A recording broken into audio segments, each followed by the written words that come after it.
राज ठाकरे 2 दिवसाच्या दौऱ्यासाठी नाशिकमध्ये दाखल झाले। त्र्यंबकेश्वरात त्यांनी सहकुटुंब त्र्यंबकेश्वराचं दर्शन घेतलं आणि त्यानंतर संत निवृत्तीनाथांच्या पालखीचं दर्शन घेऊन या सोहळ्यात सहभागी झाले।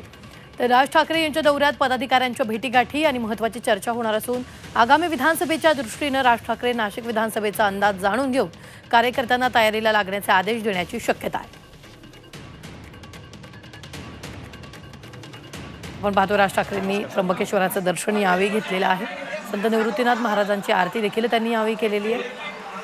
पालखी सोहळ्यानंतर मनसेच्या पदाधिकाऱ्यांची ते भेट घेणार आहेत। राज ठाकरे सध्या 2 दिवसीय नाशिक दौऱ्यावर आहेत। राज ठाकरे त्र्यंबकेश्वराचरणी लीन झाल्याचं आपल्याला पाहायला मिळत आहे।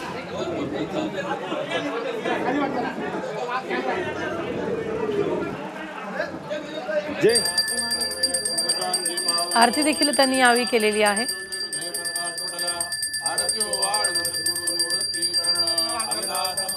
राज ठाकरे त्र्यंबकेश्वराचरणी लीन झालेले आहेत। दुसरीकडे ते संत निवृत्तीनाथ पालखी सोहळ्यात देखील सहभागी झालेले आहेत।